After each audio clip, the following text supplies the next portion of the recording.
নাসার আর্টেমিস 2 মিশনের অবতরণ বা রি-এন্ট্রি ও স্প্ল্যাশ ডাউন।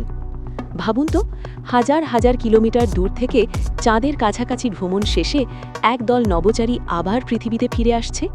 এটাই হলো নাসার ঐতিহাসিক আর্টেমিস 2 মিশন। কিন্তু প্রশ্ন হচ্ছে, তারা কিভাবে নিরাপদে পৃথিবীতে অবতরণ করল? আজকের ভিডিওতে আমরা দেখব পুরো অবতরণ প্রক্রিয়া স্টেপ বাই স্টেপ।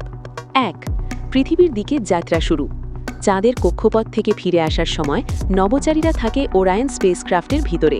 এই ক্যাপসুলটি ধীরে ধীরে পৃথিবীর দিকে এগিয়ে আসে, কিন্তু এখানেই একটা বড় চ্যালেঞ্জ আছে: পৃথিবীর বায়ুমণ্ডলে প্রবেশ। এই সময় গতি থাকে ঘন্টায় প্রায় 40,000 কিলোমিটার। ভয়ঙ্কর রি-এন্ট্রি।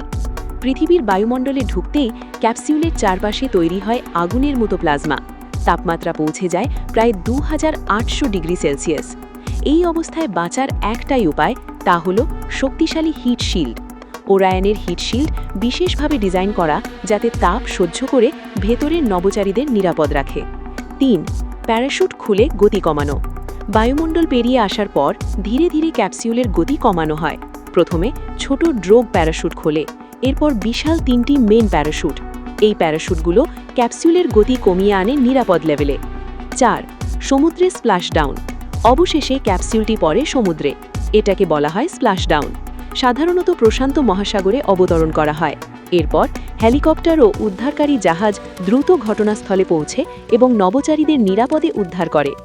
5. নভোচারীদের উদ্ধার ও পরীক্ষা।